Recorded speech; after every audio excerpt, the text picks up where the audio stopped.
नमस्कार, मैं हूं हिना मेहता और आप देख रहे हैं समाचार सिटी 24 न्यूज। बांके बिहारी मंदिर में ठाकुर जी का 160 साल पुराना खजाना खोला जाएगा। हर कोई जानना चाहता है कि इस खजाने में आखिर क्या है। मंदिर में खजाना जिस कमरे में रखा है उसके कपाट यूं तो 54 साल पहले खुले थे। यहाँ सोने चांदी के जेवर, सोने के कलश और चांदी के सिक्के रखे हुए हैं। इनकी वैल्यूएशन कितनी है इसका कभी सर्वे नहीं हुआ। अनुमान है कि ये कई सौ करोड़ के हो सकते हैं। अब सवाल उठता है कि खजाने को खोलने की जरूरत आखिर क्यों पड़ी। दरअसल सुप्रीम कोर्ट ने 9 अगस्त को इलाहाबाद हाई कोर्ट के रिटायर्ड जज की अध्यक्षता में हाई पावर मैनेजमेंट कमेटी बना दी। इसके सदस्य 4 मीटिंग कर चुके हैं। उन्होंने तय किया कि मंदिर के गर्भगृह के बराबर बने इस कमरे को खोला जाए। खजाने की लिस्टिंग और वीडियोग्राफी भी होगी। जी, आजकल बहुत अच्छी चर्चाएं चल रही हैं, बहुत तेजी पर हैं। हुआ ये है कि तो हमारे बिहार जी के मंदिर में वर्ष 1864 में वर्तमान में 7वें मंदिर बनते समय एक खजाना स्थापित किया गया था हिंदू धर्म की परंपरा के अनुसार। जहां बिहार जी महाराज विराजमान है उसके नीचे 20 बाई 30 का करीब एक हॉल बनाकर उसमें स्वर्ण रजत, शेषनाग, सहस्त्रफनी, एक कलश भर के नवरत्न और रूपानंद जी महाराज, मोहनलाल जी महाराज जो 2 गोस्वामी शहीद हुए उनके स्मृति पत्र और सबसे प्रमुख उनके साथ में जो जिनका जिक्र है मोरनी की डिजाइन का बना हुआ पन्ने का हार जो विंध्याचल राज्य की युवरानी ने चढ़ाया था, राजकुमार की पत्नी ने चढ़ाया था, वो बहुत चर्चा हुआ विषय, उसको बिहार जी ने बहुत धारण किया था। उसके अलावा असरफियाँ, मोहरें, सनद, जिन सनदों के माध्यम से हमको यहाँ से लेकर पाकिस्तान तक जमीनें प्राप्त हुई हैं बिहार जी महाराज को समय समय पर। स्वामी हरदास जी के महाराज के समय से लेकर वर्तमान 2005 तक हमको लगातार जमीनें प्राप्त होती रही हैं। तो समय समय पर उन कागजों को सुरक्षित रखने के लिए पहले तोशाखाने में रखा जाता था और वर्ष 1971 में अब से ठीक 54 साल पहले लास्ट बार तोशाखाना खुला था। उस पर अदालत की सील लग गई दिया। कुछ सामान सवारी में निकलने वाला आशा वल्लम समर्थ छत्र वगैरह अपने पास कमेटी में रख लिया।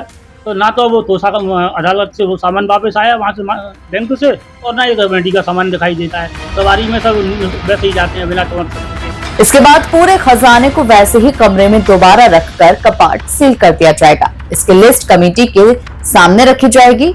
तब ये तय होगा कि आगे क्या करना है। इससे ये पता लग जाएगा कि मंदिर के पास आखिर कितनी संपत्ति है। इसके अलावा जो संपत्तियों के हमारे पट्टे, सनद, जिनके द्वारा बिहार जी महाराज को वृंदावन में, राधा कुंड में, यहाँ से लेके निधवन तक और उसके अलावा दिल्ली के फराज खाने में, पंजाब स्थित तत्कालीन पंजाब कहते थे उसको, पाकिस्तान में मुल्तान जिला है उसका, उसमें सक्कर सिंध में, सियालकोट में भूमि, भवन, जमीन, जायदाद, मंदिर, हरदासपुर में 5 गांव जो स्वामी हरदास जी महाराज के पिताजी को दान में मिले थे, वो भी जिनमें से हरदासपुर उनकी जन्मस्थली के नाम से जग में विख्यात है, वो भी उसमें शामिल है। तो इस तरह से अपूर्व संपत्ति हमारे बिहार जी महाराज की है जो कि प्रबंध की अक्षमताओं की वजह से और हमारे सामाजिक लापरवाही, उदासीनता की वजह से बिखरी पड़ी है।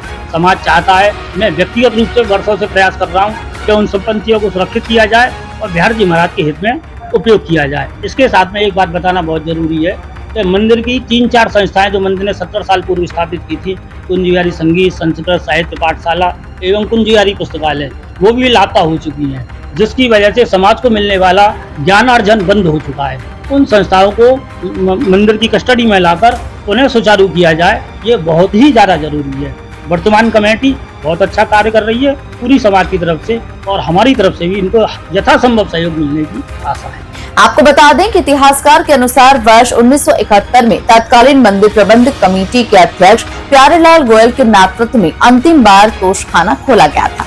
ऐसे में कुछ सामान एक सूची बनाकर संपूर्ण सामान को एक बक्से में सील सहित बंद कर मथुरा के भूतेश्वर स्थित स्टेट बैंक में जमा कर दिया गया था। उन्होंने बताया कि मौजूदा मंदिर के निर्माण के बाद इसमें पूजित करके खजाना स्थापित किया गया था। उसके बाद ठाकुर जी पर चढ़ाए गए पन्ना निर्मित मयूराकृति हार सहित अनेक आभूषण, चांदी, सोने के सिक्के, भरतपुर, करौली, ग्वालियर आदि रियासतों द्वारा प्रदत्त दान सेवा पत्र भी रखे गए हैं।